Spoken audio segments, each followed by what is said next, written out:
Oh. Market itu pasar. Pasar. Sinetron itu ngumpul. Pasar ngumpul. Bahagiamu. Sekok foto aku tak goleki mek ning di wong-wong tiang-tiang menika wonten pundi kula pados-pados kok wonten tiang jebulane tumplek-blek ana kene Mas. Tumplek-blek yo tukar dolan ning dalem jenengan. Ya nek pengen dari sini ya kira-kira saka Surabaya. Oh, Surabaya, Surabaya, Jiwondo. Mubah mabur lagi. Mabur kok mubah. Medon dulu transit Balikpapan, mabur lagi, mudun di Palu. Kak situ. Apa? Mudan lho Pak. Kok iso? Lah mun terus di Palu ki.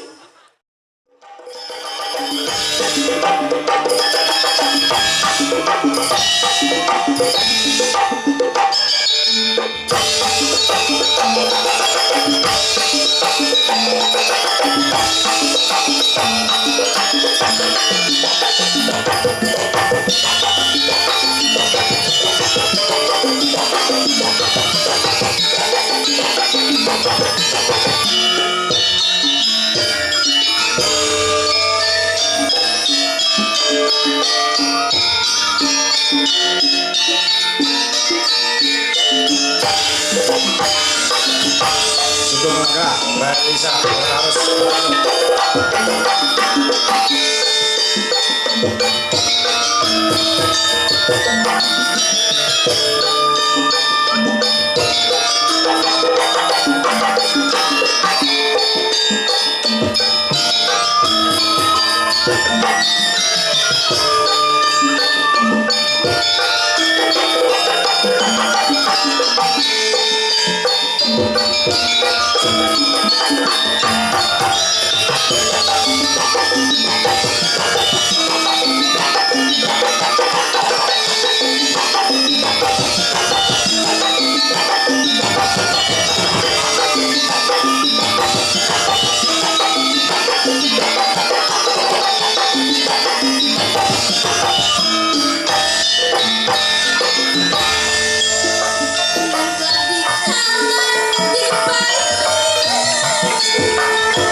Limbo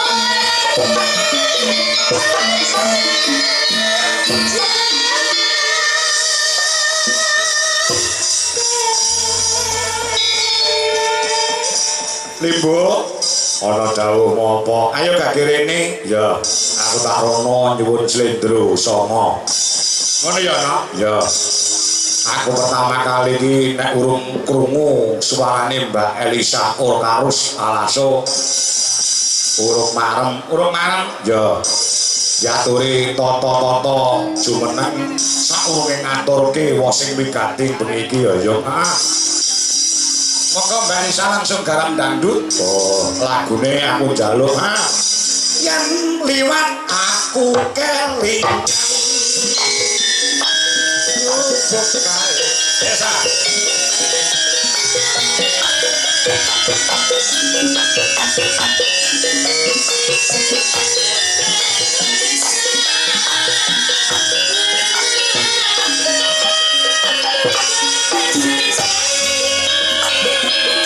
Kedua dalam Samboyo, Bro.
Beberapa kali ana ing taun iki awake dhewe sowan ana ing wewengkon kutha Riyok Ponorogo ya. Wiwit nalika ana ing Prajekan ya. Terus ana ing Maguan oh iya wingi durung suwe sowan ana ing Ngadisanan ya. Terus bengi iki sowan mrene ya. Ana ing lapangan Balong Kecamatan Balong Ponorogo. Setelah saya amati dan saya saksikan beberapa kali saya pentas di Ponorogo, penonton terbanyak adalah pecah rekor pada malam hari ini. Kula tepuk tangan untuk masyarakat Balong yang hebat. Iya. Penontonnya sak lapangan kaya ngene iki, Nduk. Ya. Sak lapangan kebak muncu. Lor kidul Tang Kulon padha mirsani padha wungon lek-lekan. Oh, ngono Lek disawang pamirsa sing akeh kaya ngene iki kaya penontone almarhum Ki Haji Anom Surata lho. Oh, ngono iya. Saking okehe, saking pirang-pirang. Dadi nek kaya penontone almarhum Pak Anom Surata, ki asline sak nomer regaku kemurahan. Wambe ora tapo pisan wae. Tur dasare nek Kyai Ponorogo iki wis kenek dititeni kok nek waton nek wayang iki penonton mesti akeh, tur ya mesti tertib. Oh, tertib ya. Iya. Orane sing ning brengok kabeh gatekke dikeki lagu ya ngrungokke. Dikeki perang yo gatekke, dikeki sanggit, dikeki bantah yo iki gatekke. Oh, manut lan ngetutke aluring sanggit cerita wayang. Iya. Oh, ngono orane kok sing ning brengok. Ayo ndang musik, ndang lagu. Lah neng Nduk Ponorogo iki piyaine andhap asor tur duweni budi pekerti sing luar biasa kok. Oh, ngono iya. Apa ya kowe tau nemoni penonton sing brutal? Tau. Ora tak omongne nggone kok ndak tersinggung. Oh, pokoke ning Jawa Timur ya. Ngono arep mlebu libukan penonton ning Mburi Kelir iki wis mendem kae. Karo gobloke kelir ae padahal sindene nang ditekne aja kesuwen aja omong ae. Enek Nduk. Oh, nek kene ora enek, nek kene gatekne kabeh disuguhi apa-apa, didahar mari basane cara panganan. Ana sing luwih parah meneh, Nduk. Apa iya? Iya, mbok menawa dalang sak donya iki sing nglakoni paling parah tumraping penonton ya aku. Parahe piye? Apa enek rokoke dalang entek dicolong penonton iki lara aku wae. Oh, kuwi kedadian tenan. Iki kanca-kanca wiyaga utawa panjak nek cara Ponorogo saksine, Nduk. Aku anggere ngomong ngene iki ya pas limbukan ngene iki. Anggere pas omong lah rokok kuwi tak dokok tengen dalang ngene iki tumpuk papat. Lah nanti gak ngomong kok Mburi Kelir tangane Mas Rodo ngono jukuk rokokku. Oh, aku yo bengok karo panitia. Rokok kula kelas dicolong penonton kok Mburi Kelir. Tukokne neh karo panitia tukokne 3 pak. Lah tinggal ngomong kok Mburi Kelir tangane mak telolor. Wih nyolong rokokku ilang neh, Nduk. Kula aku trauma karo wong nyolong rokok ning Mburi Kelir. Ning isor jeboke tak siapi gaji lho mesti. Oh, nganti nek wong nyolong rokok tak gaji tangane. Nek kene ora ono. Penonton kene iki adab budi bakertine digondeli lho. Apa ya? Ya pancen ya kaya ngono wis mbok tekne ket sore. Nyatane wis sore padha bareng pungon padha tata-tata nonton lan menikmati pagelaran wayang kulit dalam rangka bersih desa ing mapan ana ing Balong Ponorogo. Luar biasa temenanan. Ya. Aku mau ya dadak dikirake diiring ngono kok kono, dilakoni rene ngono jan kaya ngiring wong sunat lho. Dadi nek kuwi adat lho. Aja ketok sakrale bahwasanya wayang kulit iki bukan sembarang tontonan momot apa jenenge pitutur luhur. Pancen ya kaya ngono kudu dibudidayane. Oh iya. Ya iki sake dawuh. Mula sembah nuwun ki adicara bersih desa. Ana desa ngendi? Ana desa Balong. Kecamatan Balong. Oh, ngono. Kula ki mau ana dandang gula nggo desa Balong. Oh, desa Balong. Lurahe nyontoni. Nindakake pakaryan desa. Bapak cari penulis sedes. Pak Bayan perintah dawuh Mudin njur Pak Mudin buntel wong ati. Mudin iki gaweane paling berat, Nduk. Ya, jaga boyo mrek aman, jaga tirta iku. Andung banyu sing warata kami tuwa panegak Sangya Prodase RT RW tetulunga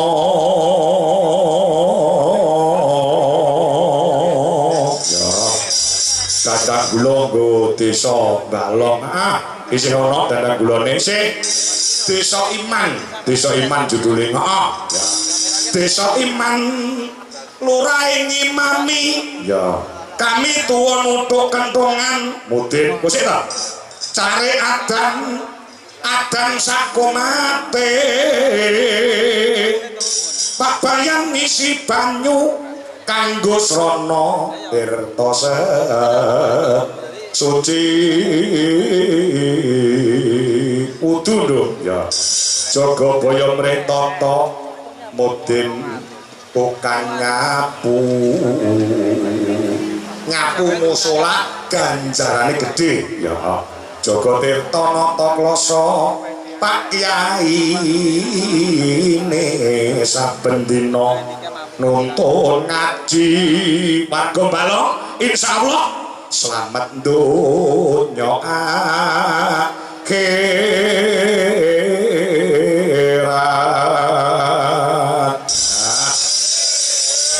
Amin jarobat amin. Ya kuwi desa judule desa berkah karo desa iman. Ning yo enak, Nduk. Dandang gula desa bubrah. Ning dudu desa Balong kene.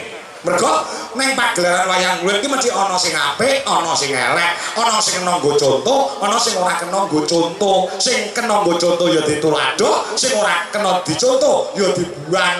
Dandang gula judule apa? Desa bubrah. Desa bubrah ya ning dudu Balong kene. Dudu desa adoh kono. Piye kuwi unine? Dandang gulane desa bubrah. Bayane mblantik. Kami tuwa ndekemi mbok rondo bubrah Pak Lurah Gedhe korupsi ini Mudin ngatengi bakul bubrah ya njur Pak RT Jermain Remi cari mabuk-mabukan Jogobaya dukun lagi Jogo Tirta dadi germo ya rusak desane ya mbok nyai ini malah nganake duit mati nyemplung neraka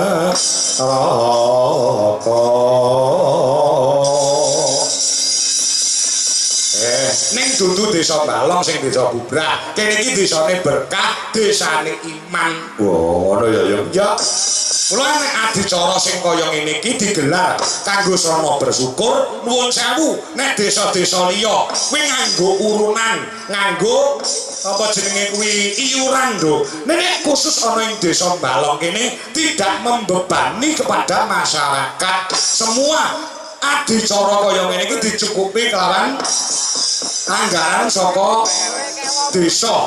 Oh, ngono ya. Saka PAD ya. Pendapatan asli desa ya. Dibantu kelawan para donatur partisipan.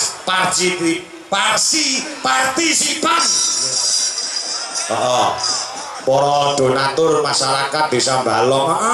ana sing bantu 1 yuta, ana sing 2 yuta, ana sing 5 yuta digabungke kawan PAD utawa pendapatan asli desa. Yo kasane iso gelar kabudayan sing kaya ngene, masyarakat ora kon urunan, mung karek kon rawuh, kon mirsani wayang, pekasane nganggo srana tirakatan, melek-melekan ana ing sasi sura, ngiras pantes nyuwun marang purbaning Gusti Kang Maha Kawasa Gusti Allah Subhanahu wa taala kanthi bersih desa. Ana ing balong iki resika desane, resika sing nggoni, resik saka Gudha Rencana, Sambikala Durga Mendak, Kala Sirna ilang Sukerta, mung karek Raharja Wilujeng nir ing Sambikala, pekasane desa balong dadi desa ing Badatun Toyibatun, wanapun kapur gemaripat, Lojinawi Kerta Tata Raharja, murah sandang kang sato pangan, gampang lek golek rezekine kathah tur melimpah, disehake awake, dawake umure, dilancarke rezekine, slametke donyane lan akhirate. Allahumma Allahumma sholli wa sallim ala sayyidina. Yuk Paranggono DRI Jumeneng sedaya bicara Indonesia.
Masuk rukun Islam.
suwuk ya no. Ya.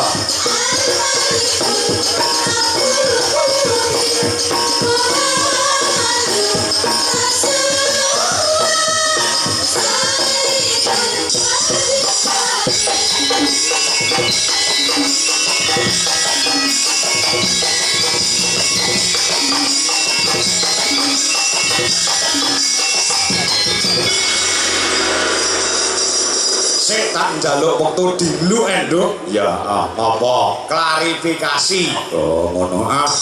Mau Bapak apa jenenge Pranata Adicara? Ya. Ngandika yen dalange Ki Haji Dwijo Kangko. Oh, ngono. Nyuwun pangapunten Bapak Ibu sedaya. Mulai ora tak klarifikasi kok ndak kleru. Ya, awake dhewe aku ki rung haji, Nduk. Oh ya. Sing wis haji ki adikku. Oh, adikmu. Ndak kleru. Adikmu ya dalang. Heeh. Ki Cahya Kuntadi sing bar neng Mekah Madinah. Kowe urung, Nduk. Oh, urung wayahe. Oh ya. Urung wayahe. Heeh, masalahe aku nek weruh wong wedok ayu jek pengen, Mas. Dadi urung sik lah, munggah kaji keri-keri mergo.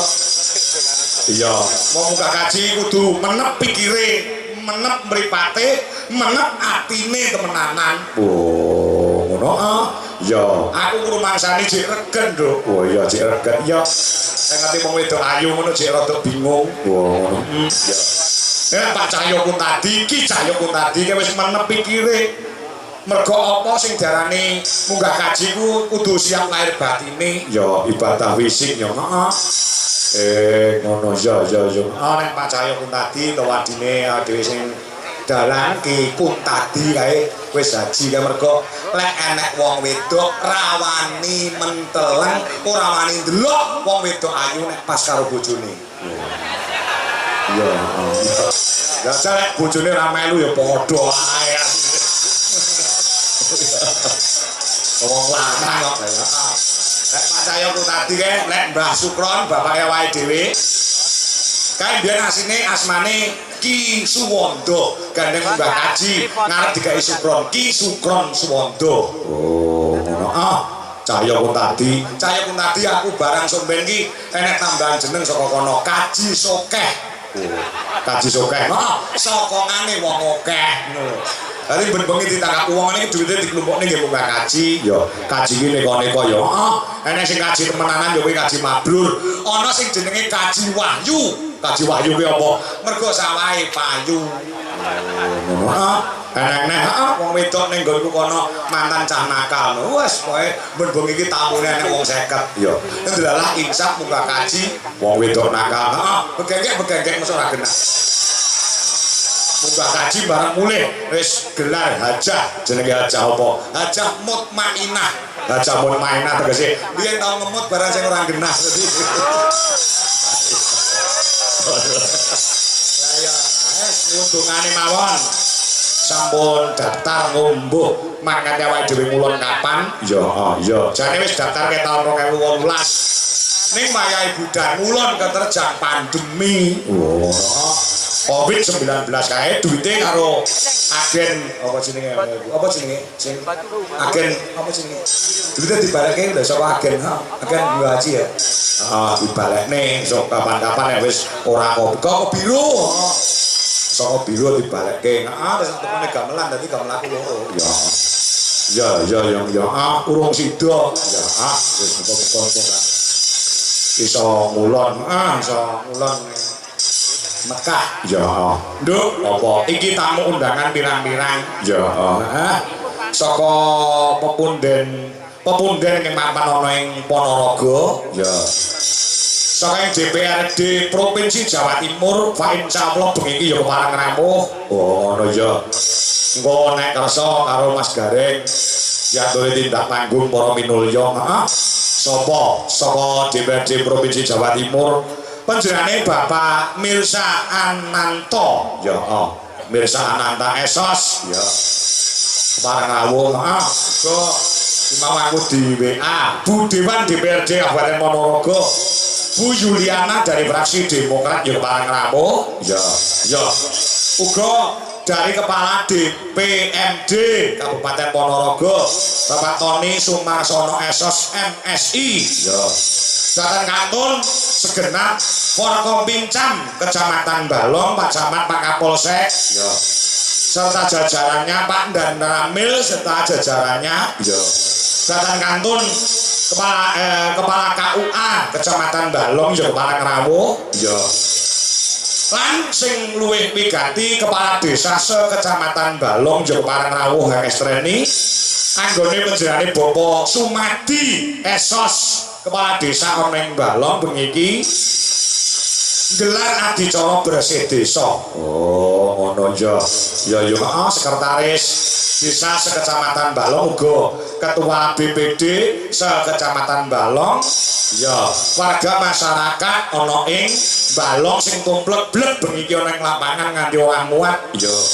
Lembaga desa, BPD, LPMD, perangkat desa, kepala desa wis klumpuk dadi siji njulung mandonga nyuwun parilah sawengersane Gusti ingkang karya jagat manggiya wilujeng nir sambikala sakwise nganeke adicara bersih desa iki no. Amin amin ya rabbal alamin.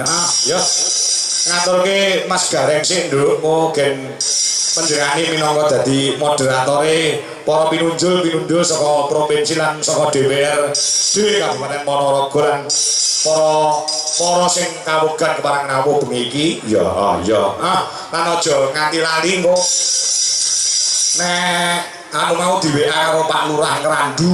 Oh Ngrandu Kauman pun umumaken Mas Kangko mangke tanggal 11 wayangan wonten ing Desa Ngrandu Kecamatan Kauman ing Kabupaten Ponorogo. Monggo para bakul-bakul para pamirsa pecinta budaya mengke katuran rawuh tanggal 11 wonten ing Ngrandu Kauman Ponorogo lan menawi sasi niki tasih kepengin mirsani malih mangke tanggal Agustus Nduk tanggal 7 ana SMP Negeri 1 ana ing Ponorogo. Oh tanggal 7 Agustus ya menek sing kurang marem kon nyusul para penonton sing ana Balong kene tanggal 12 September ning endi kantor Pop Pabrik Surabaya Jawa Timur. Kuwi delok wayang pomar minggat. Sono pengen dolan ning Surabaya lho. Lah ya Joko Melarat lagune. Oh. Joko Melarat yang ditembangi karo Mas Gareng ya men dibantu karo kanca-kanca Waranggono ya Mas Gareng jajah iki saka Purwodadi ya monggo buka sama kendang ya Joko Melarat sing dijaluk Mas Gareng jajah ya monggo yuk dadah.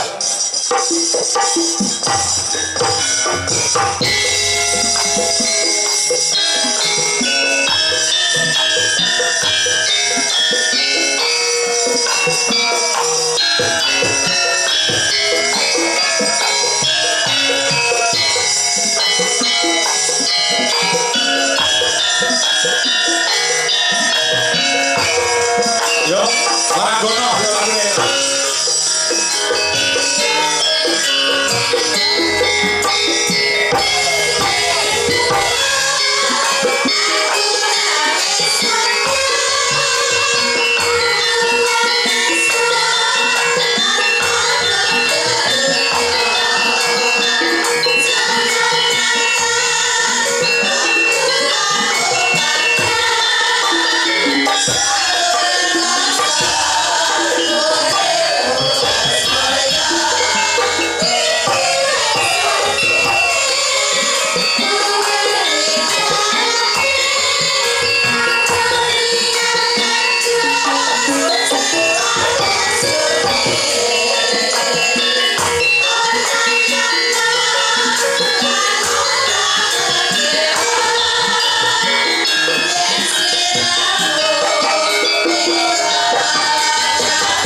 sak pangertenku no. Ya, gareng ki nak pirang-pirang. Ya, ana gareng Semarang, gareng asli ana, gareng Talalat dan lain sebagainya. Ning sak pangertenku sing paling sering kari-kari iki sowan ning Ponorogo ya gareng jajak iki. Wong, wingi saka Ngadisanan terus rene Sumben iki sing ning Randu. Wah, laris tenan ning Ponorogo le, Reng. Terus tak gawe laris ya, Pak. Wis mau gawe laris. Lah tak rego 750 to. Tenang ya kuwi, insyaallah tak sembadani wong ki sing digugu lak tembunge. Ya ta, engko bukaan amplopme isine mesti 750. Ya kuwi nek omongane wong liya, wong iki omongan dagelan mosok digugu. Lebih. Yo ora wedi wong mosok kene. Ning wis sewu wae. Apa? Ing napa ki mau tak pilih lagune Joko Melarat. Lah, kuwi sing ana nakokne. Monggo biasane serampat, biasane perahu layar, kok ki mau njaluk Joko Melarat ki karepmu piye? Ngelingi lakon sing tak lakoni ning Balong mriki. Oh, wis rene to? Aku mbiyen ape entuk Kyai Balong gak sida kok, Pak. Kowe kok perlu dadi Ape entuk Kyai Balong gak sida, peh aku Joko Melarat. ngono. Ape entuk bucarik dulu kok. Bos gabah. Biyen petuke ning tengah sawah kono nuku gabah aku pas nyolok kodhok.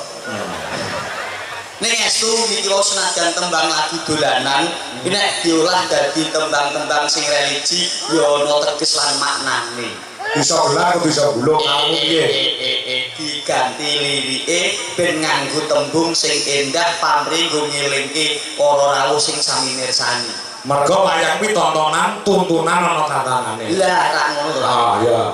Banyo ya mayor, guyon ya guyon, nek ya kudu ana inti sarine. Lho nggih, nggih. Aja mung waton guyon ning guyon sing nganggo waton. Jajal tak pengen krungu.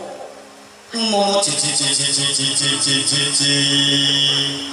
kabeh para umat aja lali salat limang wektu aja nganti telat kewajiban ayo bareng di rumah meratandani lamun manungsa sing taat ayo para kanca kudu eling lan waspada urip ana donya ora langgeng ora sampurna kebak luput lan kebak dosa mula kanca ayo njaluk pangapura gong gedhe lah ngantuk bocah malah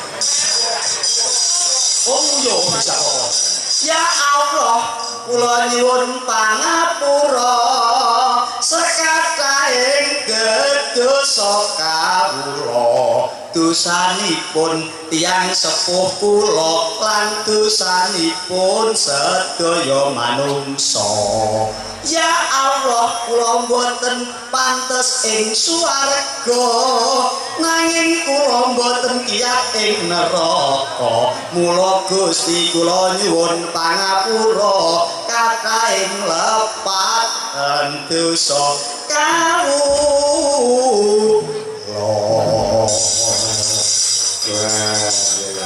Ngono lho Pak. Religi ya. Religi Disesuaikan kita pentas di mana. lagi Ana ing Balong ini religine kuat agamane Bakoh. nggih estu wae.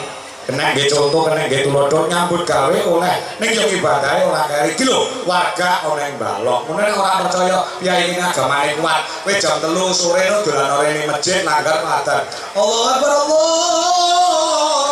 Allahu Akbar. Wong Balong langsung butuh-butuh nang sawah. Kok teng sabin to Pak? Nang sawah ngambiri kancane. Ngambiri ayo Kang, kalau ditimbali karo Gusti Allah. Nek nyambut gawe nandur mari jarum luku oke oleh. Nek wayahe salat, wayahe ibadah yo ibadah diculke pacule, diculke arite. Ayo saiki jamaah bebarengan sik, bar kuwi bar meneh ning sawah. Berarti nek Ramadan salat. alah ya gak bener. Lho, kowe tak tapuk sisan.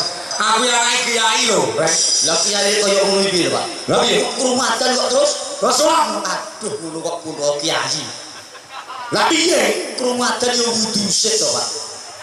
Lah kok langsung salat bar kok salah lho mesti dirembuk. Oh iya. Ora kabeh yo wudu sik lagi salat. Oh iya, nek Ramadan berarti wudu sik lagi salat. Yo mesti. Lah nek kok aku pandut yo aja langsung wudu ijuk sik. Bisa. Lah iso lagi wudu lagi salat. Ngono masa yo gak paham putu kiai kok saya ngono. Berarti nek Ramadan iso sik wudu lagi salat. Yo mesti. Orang mesti nang diniati sik nek niate ora pengen salat ora ketenalan niate sik nang jero ati wah ayaten ae salat wijik sik wudu lagi salat. Mosok gak paham. Oh berarti nek Ramadan niat sik terus wijik utawa iso wudu terus salat. Ya terserah bocah-bocah lah. Kok mbok oyak to Pak jenengan kok iso. Ya gunae piye kok lah. Wis muga-muga sedaya warga sehat ya Bu. Tak dongakno kabeh sehat nggih. Tak dongakno kabeh sugih dhuwit. Pun sebagune guru sehat harus sugih dhuwit Pak. Wong urip anggere sehat sugih dhuwit penak.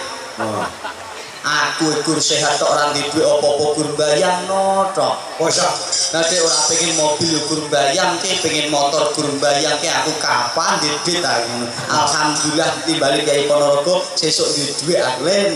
saya duwe sesuk bayaran kok barangnya nggo apa? Tuku mobil, Pak. Wah, Mau bayaran gede ya.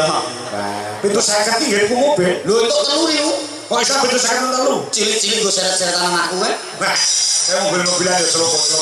Ini nak penting jenenge mobil DC S2 Pak niki gandeng swasana merti desa nggih Sukabumi nggih. Nggih, nek cara kene basa desa utawa nyadranan rek. Ora maido ibarate pakaian utawa rasukan utawa klambi nyatane saben dina dienggo setahun pisan diresiki kuwi ana lumrahe pamrih kanggo njaga kesehatan lan njaga apike desa. Muga-muga sak rampunge bersih desa senadyan to tata lair kuwi resik desane ning tata batin resik atine kabeh warga masyarakate iso manunggal nyawiji amin Allahumma. Amin. Ngene iki iso diarani reuni Pak. Kok iso reuni? Re itu kembali, uni itu berkumpul. Warga masyarakat Mbalong lan sak kanan kiringipun sing saben dinane do makarya nyambut gawe anut kabisane dewi-dewi, anut kesibukane dewi-dewi, bengi iki berkumpul menjadi satu untuk mempererat tali persaudaraan dan silaturahmi. Muga-muga silaturahmi iki dadi berkah tur barokah. Wah, kuwi artine reuni. Reuni. Re Kembali, uni berkumpul. nek reformasi artinya apa? Re itu kembali, formasi itu tatanan. Oh. Jadi bengi iki panjenenganipun ingkang hambu gati Bapak Lurah lan para masyarakat mengembalikan tatanan untuk lebih baik lagi. Nek wis apik ora usah golek liyane sok ben iki neh. Oh iya. Ngono lho Pak. Kuwi reformasi. Reformasi. Regenerasi. Re itu kembali, generasi itu melanjutkan. Jadi ayo kembali lanjutkan pembangunan di Mbalong. Bareng Pak Lurah, tepuk tangan untuk Pak Lurah. Kandhani kok. Kuwi kan generasi. Generasi. Re kembali generasi iki Melanjutkan gitu loh. nek re mason. Re mason. Re itu kembali, mason itu panas. Kok iso panas mason? Nek ra percaya leletno iso rudel panas iku. Jenengan yo liyane yo penak re mason. Sing meneh nganggo re kok. Alhamdulillah dasare wulan sing becik, wulan sing apik, bengi iki ayo diniati tirakatan lelekan wungon kanggo kamulyaning Desa Mbalong lan sak kanan kiringipun umume ing Kabupaten Ponorogo. Ya. Aku kelingan ya sura ngene iki Pak taun kepungkur kuwi aku diparingi simbahku wujude kitab.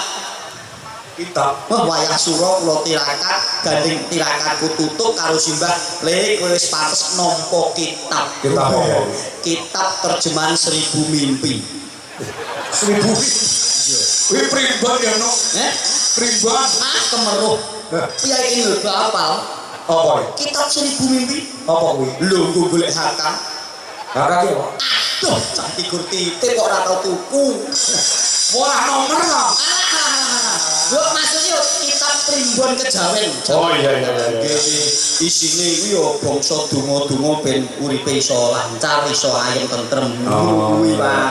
Kuwi biyen aku ana maca kuwi isine kuwi jroning kitab iki Japa Mantra Rajah Kala Jengking Kala Cakra. Rajah Kala Cakra. Oh, isine piye? Ya kuwi kanggo kesempurnane urip.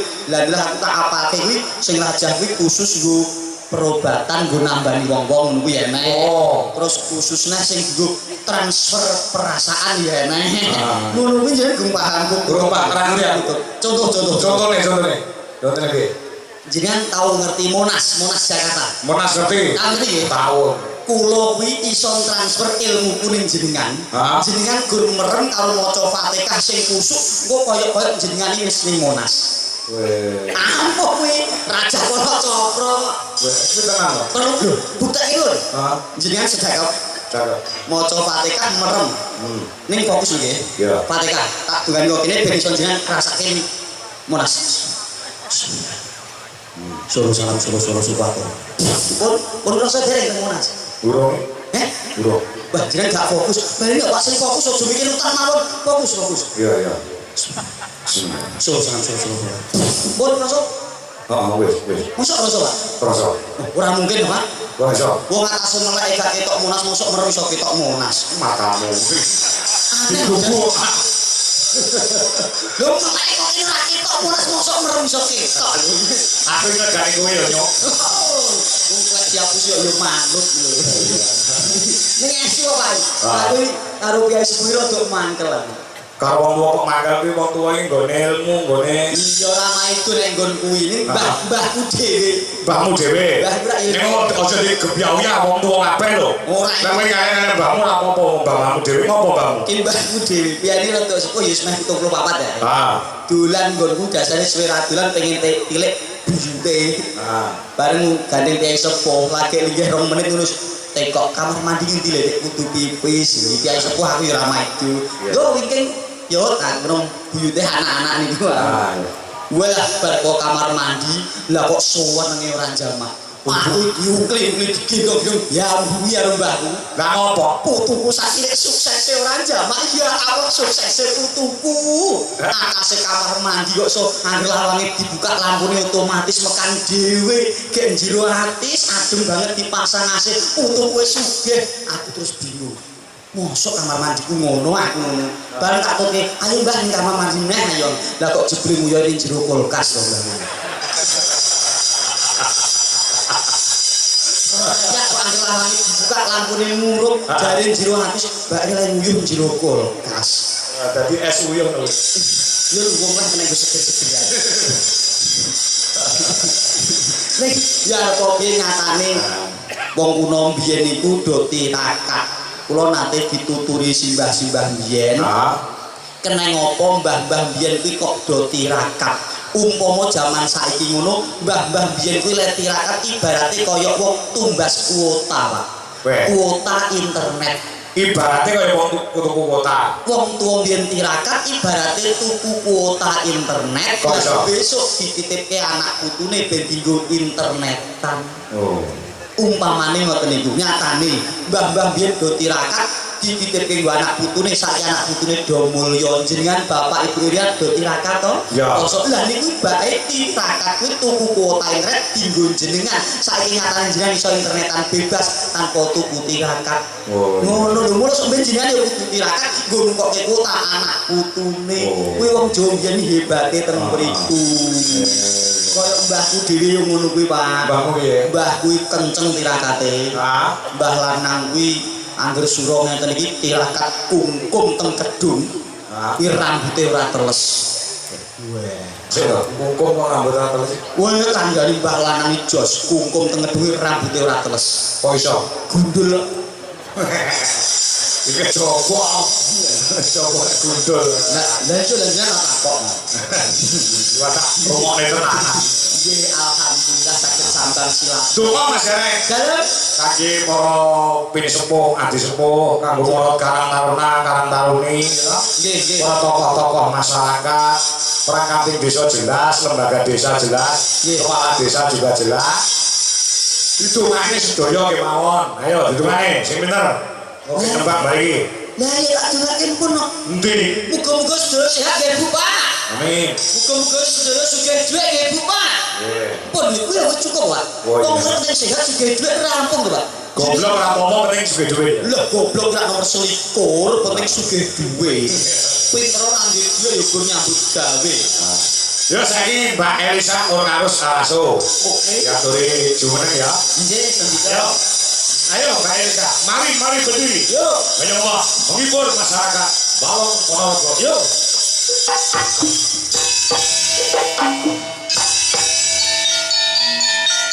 Hey.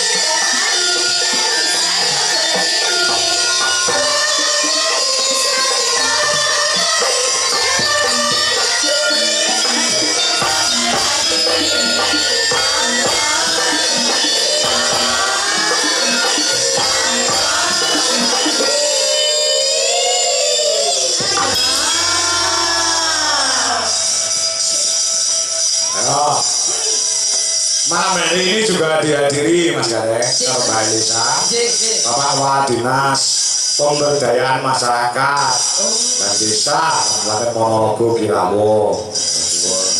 Alhamdulillah matur sembah nuwun. Iki nggih diwakili Wakatib Bilja. Wakatib Bilja.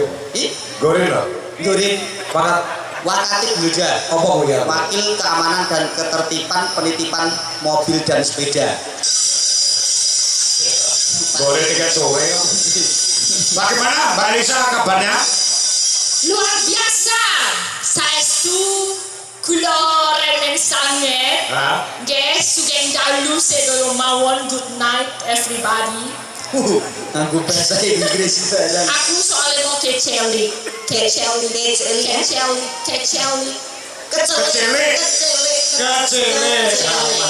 Kecilin apa? Baik.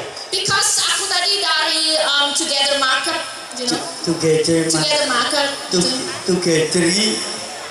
Nah itu loh gue. Aduh mumet dasmu.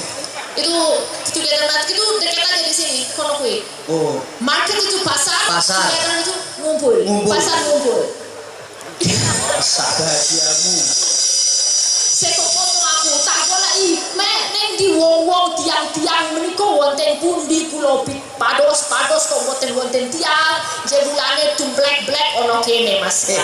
Tumplek-blek yo tumplek-blek. Yes. Jadi aku mau ning kono mencari sebuah makanan khas ya. Makanan khas. Rice jegok rice jegok Gego, pokoknya itu sego koyo botok itu ada sama the rice and vegetable with peanut sauce ya. Paham nggak? Biasanya sing keriting nggon rambut Pak. Aku krungu omongan kok kupingku melu keriting to Mas. Sego itu vegetable and peanut sauce. Vegetable iki sayur-sayuran. Yes, and peanut sauce. Peanut sauce yo pun meh. Oh saus kacang. Yes. Peanut iki kacang yo peanut sauce. Sego mana pecel. Gusti Allah, kurang pecel. Ngomong dia sego pecel mah genah mau. Kurang muni sego pecel kok vegetable peanut sauce. Karena pinggir aku kan juga mencerna ngeling-ngeling gitu Oh, loh. berarti pinter bahasa Inggris. Mencerna yo lumayan. Lah, kasih karo makan bahasa Inggris di Makanya ning kene kan mencari opo sing otentik seko. Lagu Inggris. Lagu Inggris yo iso. Contoh. Ya misalnya L is all the way you look. Wih, wong kene mbok lagu kuwi gak mudeng. Oh meneng. Enek lagu Inggris sing wong kene mudeng kabeh. Apa? Enek contoh ya iki. Contoh. Gua mesti mudeng. Yeah. Happy birthday to you. Loh, lagu ini berarti mudeng. Inggris ya. Tiba vegetable and peanut sauce. Berapa ini pecel ya kok. Ayo bisa marake aku apa golek pedogong ki mau kan. I want vegetable and peanut sauce and rice please. Yes. Berarti walah pecel to jebulane jenenge sego pecel. Sego pecel. Lagi ketemu. Ini kan kudu banget sego pecel, sate. Sate Ponorogo iki kondang ngendi? Rokok. Nggih. Es dawet. Es dawet. Dawet jabung. Eh? Dawet jabung. Dawet jabung. Jabung. Wih. Kerupuk dawet jagung. Dudu dede. Ben. Pancen latih dudu latih wong Jawa ya. Latih wong Sulawesi yo di maklumi nek omongan karo Elisa iki yo kudu dicerna luwih dhisik. Yo alun-alun lah. Alun-alun. Lah mau rene ora nganggo Google Map kok, Cah? Pakai. Kok bingung tekan pasar? Ya kan aku mencari makanan, golek people lo. Orang-orang kok ora ono jebulane kabeh tumplek-plek boten. Balong. Dadi Mbak Elisa mau saka Yogya ngemep. Terus ning warung goleki wong-wong jebule sepi gak enek wong. Ning peken. Peken. Pasar iki peken. Peken. Oh ning peken ora enek wong. Jebule dong sedoyo melumpuk balong. Iki aku gumun sekali. Mergane kok iso kabeh do membudoyo ngono koyo ngene. Nun sewu Pak Dalan. Lo tak pamit mantuk pripun? Ngapa? Aku sesuk sing nyambut gawe. Lah ngapa? Timbang stres ning kene mikir ono.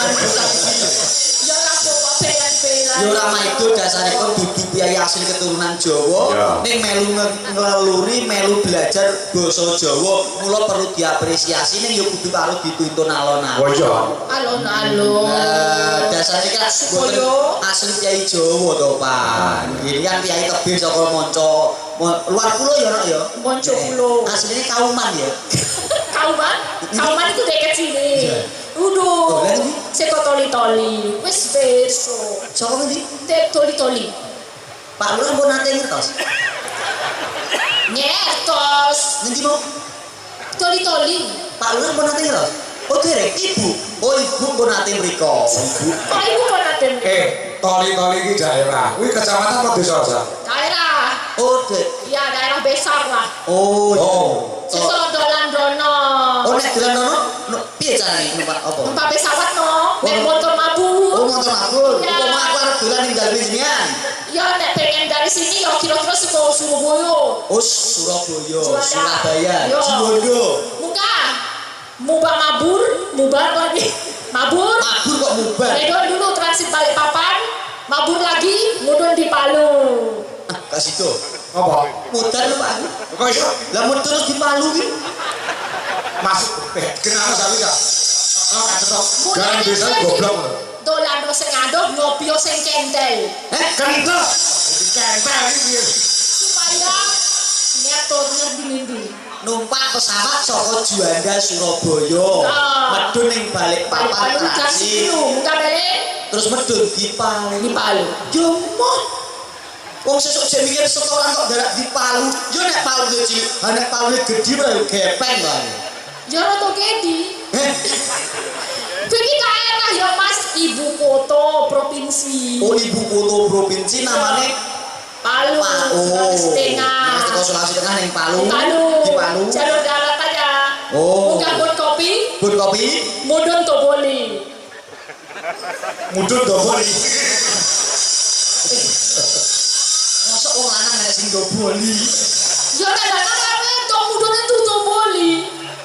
Iki jorono kok apa? Kamu enggak jorono. Bang Jobo. Wong nek kono ki lahir di Palu, mangan di Palu. Adus di Palu nek kono. Oh yo meh kaya nggonku Pak. Apa? Nggon kuwi jam 10 bengi nek nguyuh dicekel kok. Weh. Apa darurat? Wo, Gawat desa. Oh yo ora perkara gawat, banding aku penasaran tak tiliki. Aku jam 10 bengi nguyuh gak tak cekel malah kecek nurut. Itu gak di Palu ku mau kok iso. Ya sowan wonten mriki yang aku suku londerek memuji. Iya dongane iki. Sedoyo corone yo sedulur dhewe nek dulur-dulur Ponorogo, pinangan sehat sedoyo, panjang yuswa. Ingkang paken saged pinangan rejeki ingkang lumintu. Sedoyo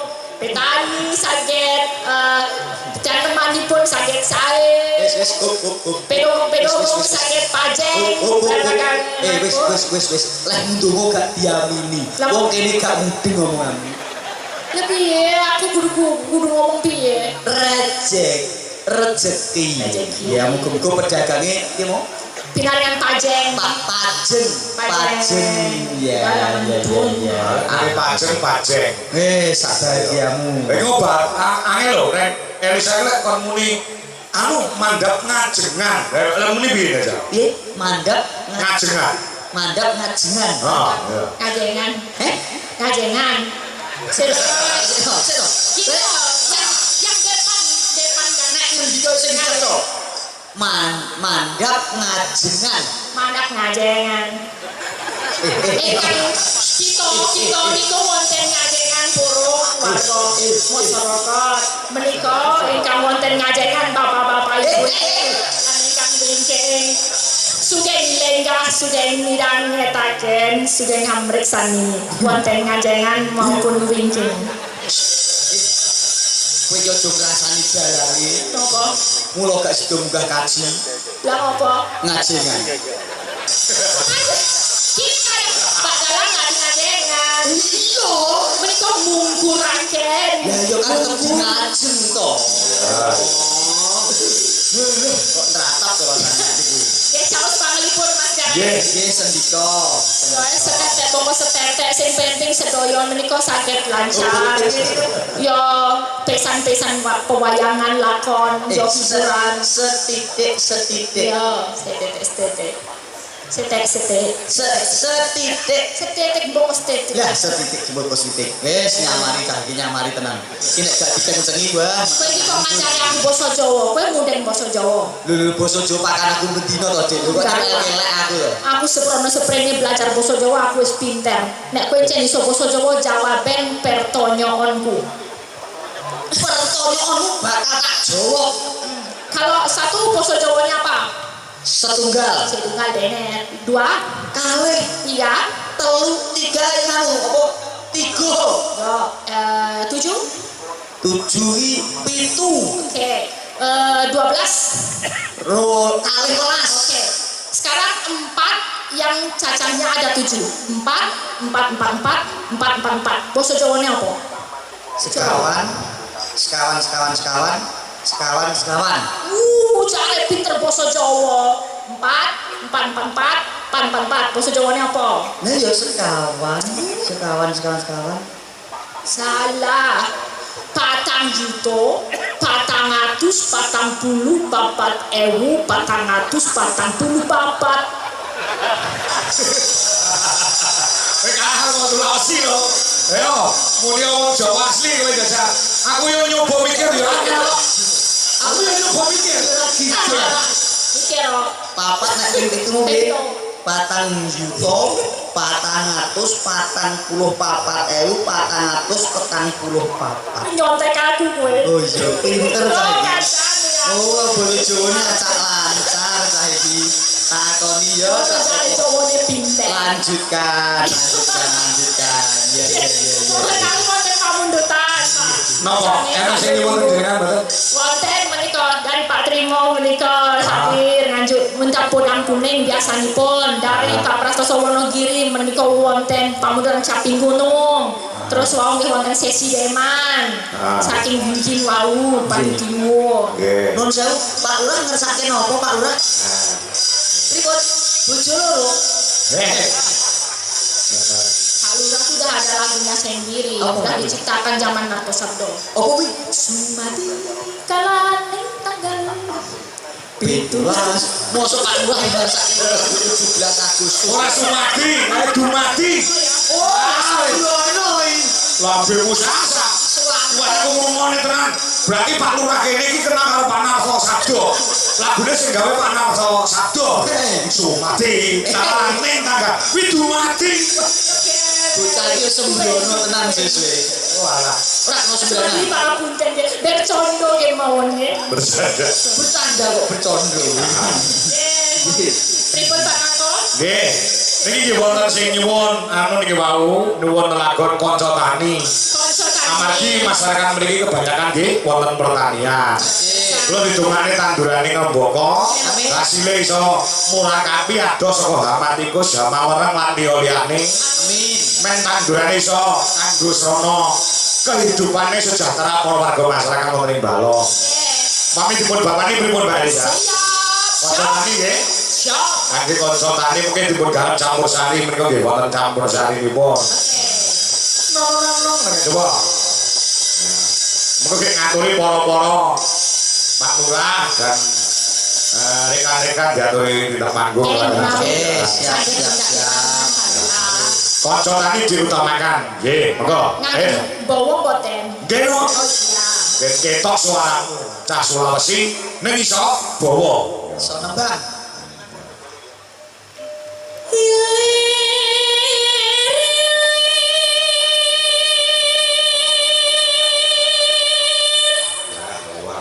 Jos tenan. Cah Palu. Cah Palu. Air di Palu. Lah di Palu ya apike ngene dan nek gak di Palu ya apa ya Pak ya. Iya. Oh ya ngerti aku. Layak kok kono enek sing rada beda bae biyen di Palu kok. Iya. Apa sing dipalu? Gun sikil, gun Sing sikil. beda apa? Gun sikil. Jenake. Sikil dijine yo wonten. Iya, setuju nih. Iya.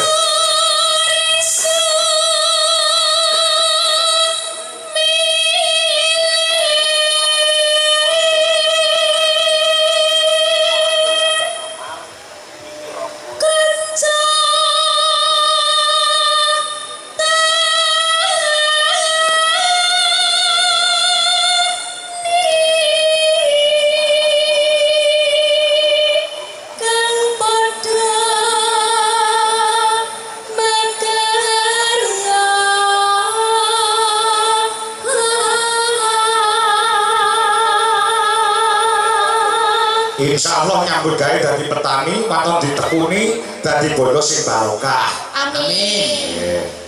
Ya. Mas Gareng anjing nyobi. Oh boten sang kok dak piye kene do kaget. Lah ngopo? Suara kuwi apike ra umum. Tenan coba to. Jare dalam. Kok kono minder kok.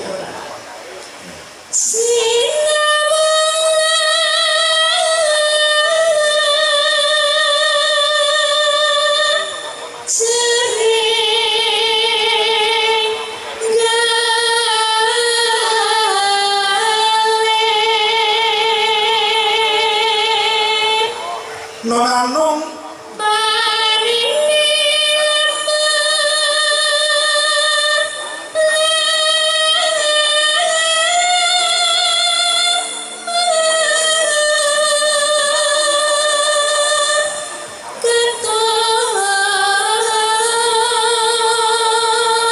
subur hanya nengke ati.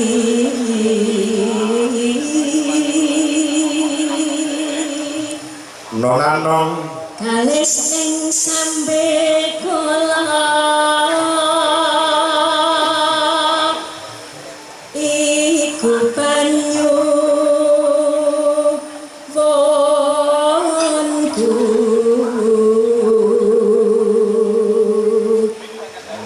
wit sing Gusti kawula kanca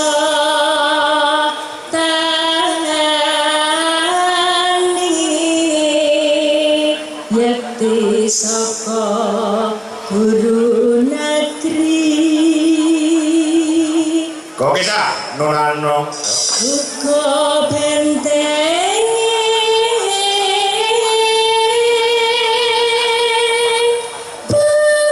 bangsa.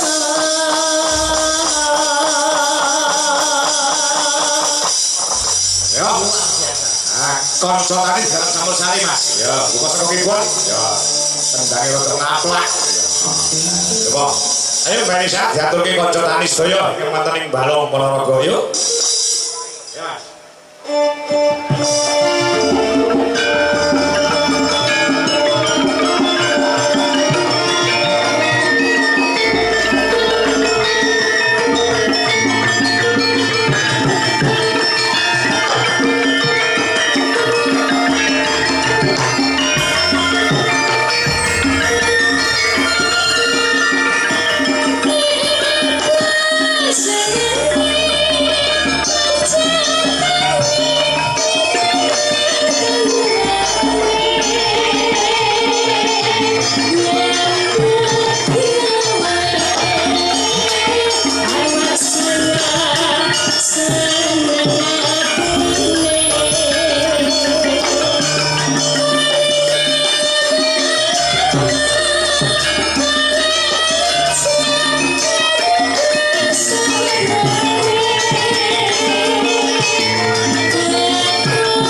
Dene ngaji wedok Mbak Elisa janelok luar biasa tenan ya Pak ya.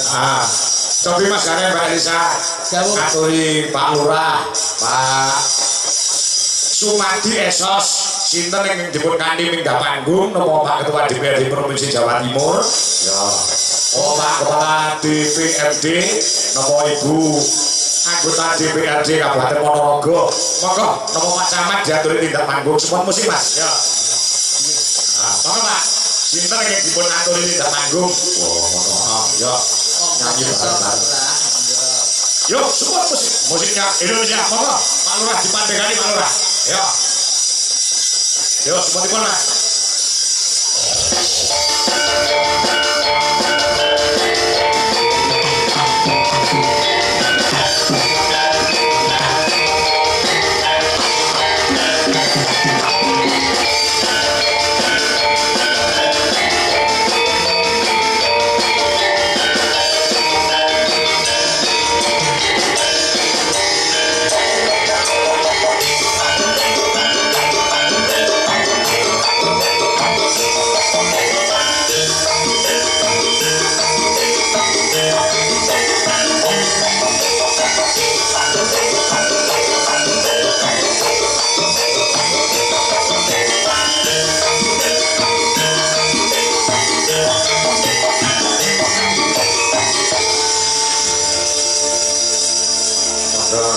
Assalamualaikum warahmatullahi wabarakatuh. Waalaikumsalam warahmatullahi wabarakatuh. Dalu sedaya kemawon boten saged sebat setunggal boros setunggal. Nggih. Nggih, wabil khusus Mas Kang. Nggih. Mas Kanto. Mas Kang. Oh Mas Nggih, Mas Wadrat ngaten. Nggih, dados ingkang sepindah ngaturaken pangapunten sak ageng-agengipun bilih Bunda Lestari dalu menika rencanane badhe dateng mriki Nggih. tapi menika sampai jam 8 tasih rapat kalih tim anggaran dados boten saged tindak mriki. Baik. Kula nggih diundang ing majelis pindah mboten kemawon. Oh, kata. Sing jelas mugi dongane panjenengan sedaya nggih Mas Kang, nggih Mas Gareng sedaya mawon Mbak Elisa kabeh dongane kesaya. Amin. Saya kabeh. Mugi-mugi Pak Kepala Desa donga menika. Mugi jenengan pirang lancar sedaya ketok ngarep iso nanggap wayang neh ora urunan ta ya. Ya, Aku ngerti karepe Mas Kang mah ya ngono kuwi. Boten saged kula bijaksana piyambak. Boten wicaksana lek kula mengke badhe nyanyi wong kuwabe ya pinter nyanyi. Nggih masyarakat itu delok sanes kula. Sing delok nggih Mas Gareng panjenengan wayange tapi sanes Mas Kang itu boyoke tok mboten saged. Sing jelas kula titip dumateng sedaya warga, Pak Kepala Desa, Pak Camat, Pak Kapolsek, Pak Neramil. Boten namung warga wonten ing Balongawan, tapi sedaya sing rawuh lan sing wonten griya. Bilih insyaallah kangge nenggo aturan ingkang gumathok. Rawuh menika boten wonten pilihan lurah. Nggih. Menika boten wonten, insyaallah mengke kagelar pilihan kepala desa menika binjing wonten taun 2017 wulane Mei.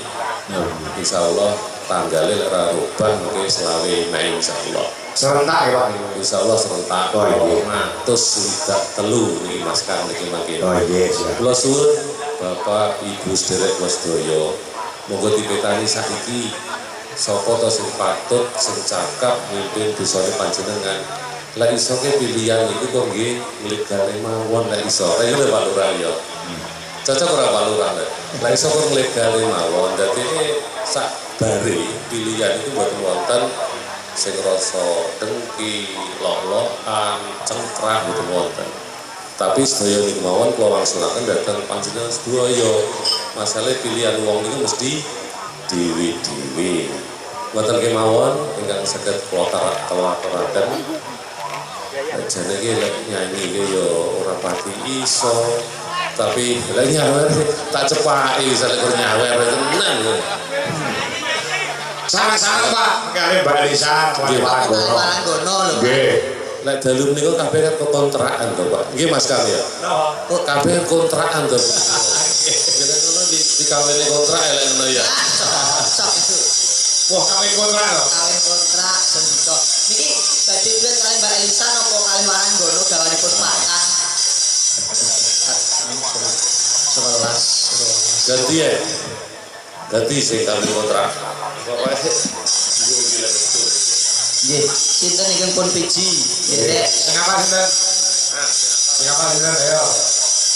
Wiwi apa bisa apa? Oh iya. Nah, yo maka anu, kula pilih nggih Pak, sinten kula nggih Pak. sembarang pokoke. Dan milih sing prawan apa rondo? Sing penting wedok ngene. Kula pilih iki rondo nggih. Wiwi Ernawati saka Madiun. Nah, ini rondone Dewi Jalaras Indonesia. Nggih. Pak Jiwan menika jamur, Pak. Ampun sembarang wis. Pangapunten nggih para warga sedaya mbok bilih menika kirang sae mergane kula sanes penyanyi. Ya. Bedane ngoten niku wau. Nek penyanyi munggah panggung ki oleh, lek aku munggah panggung mesti kelong karena tenang. Nggih, Mas, kawin kontrak Mas. Yo, diaturke. Maka yuk musik dadas.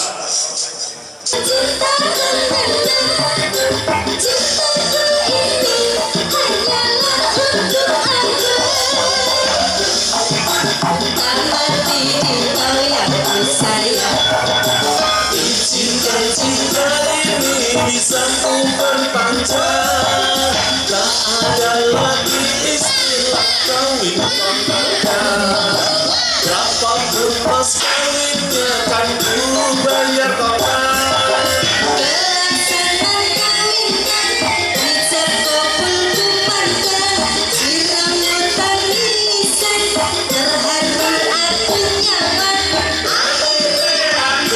Jatuh cinta tenanan, cintaku ini hanyalah umur saja.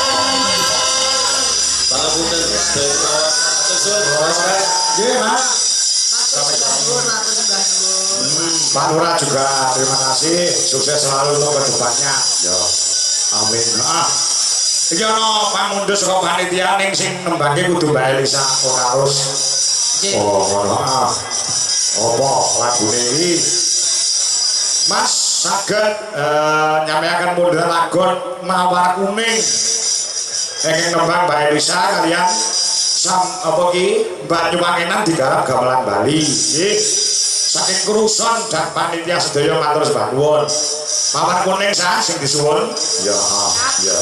Nah, uga menika kathah sangat Mas Gareng sing monitor. Nggih, luar biasa. Saking Mas Tulus Cikarang uga transfer jual lagon imbang ana katresnanku. Nah, uga Pak Joko Milang Kenceng Madiun di monitor. Ya, uga mereka nderek nyimak Mas Kangko saking Kediri. Ya, Mas Joko apa Kediri. Uga saking Pak Nadine Pondoko Jakarta. Ya. Pilang Bangung Giljo, Bagor Nganjuk, nggih. Dari monitor, nggih, Mbak Nuwun bijak dalu pinangki wonten Nganjuk Kertosono. Ya. Ya, nyaturke ya siji, mboko sabiji. Ayo Mbak Elisa. Amundur saka panitia diaturke diutamakan. Spesial panitia nggih. Mawar kuning nggih. Mawar Kuning sing disuwun. Engko lagi Mbak Nyuwangenan garap gamelan Bali. Yo, Mawar Kuning monggo Pak panitia sedaya mawon sugeng midhangetaken semantenipun Elisa Okarus Alasung. Yuk, terus.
Matur nuwun Mbak Elisa istirahat sebentar ya Mas Gareng. Iji Pak. Ini mau mugi kangge jampi saya para panitia luar biasa ing ngladeni awake dhewe sak kanca. Nggih.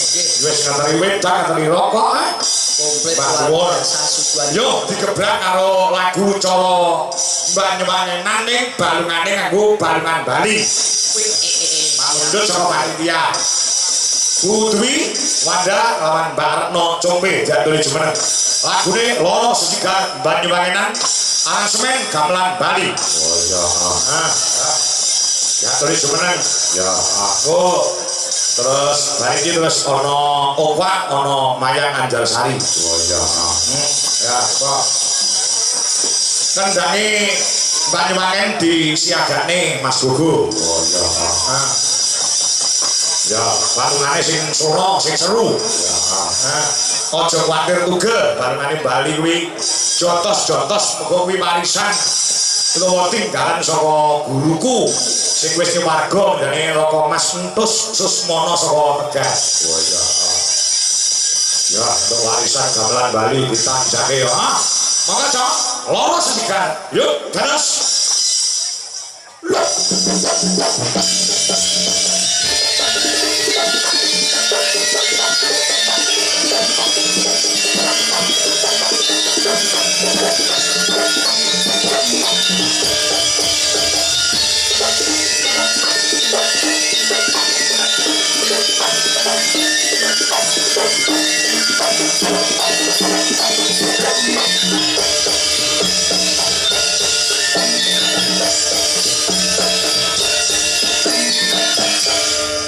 Waktu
ku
Matur nuwun.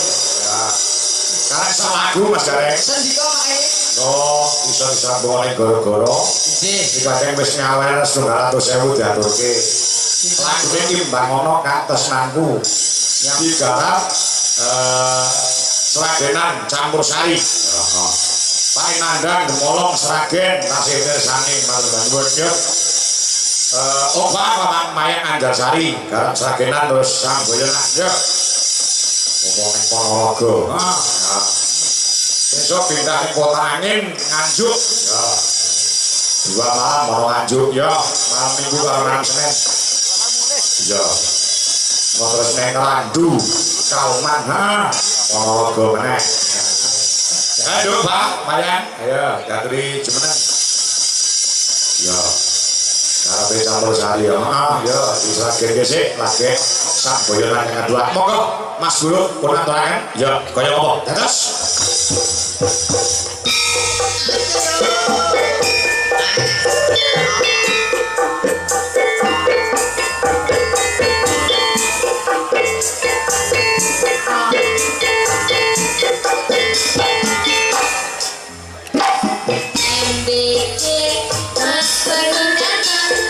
Buah apa yang paling manis? Buah tambah ganteng aja, my little bolu ketan.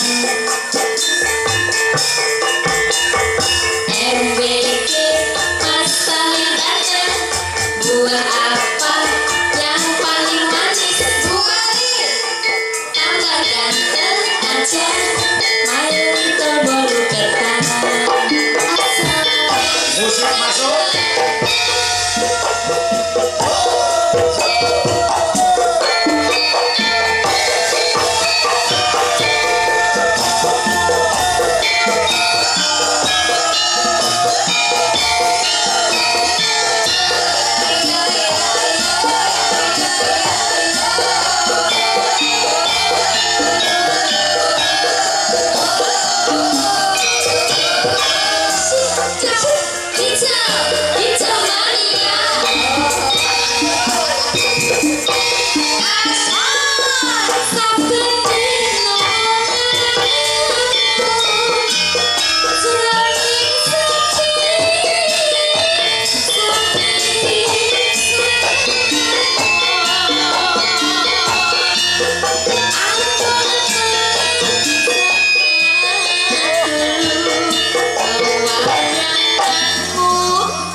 Ento.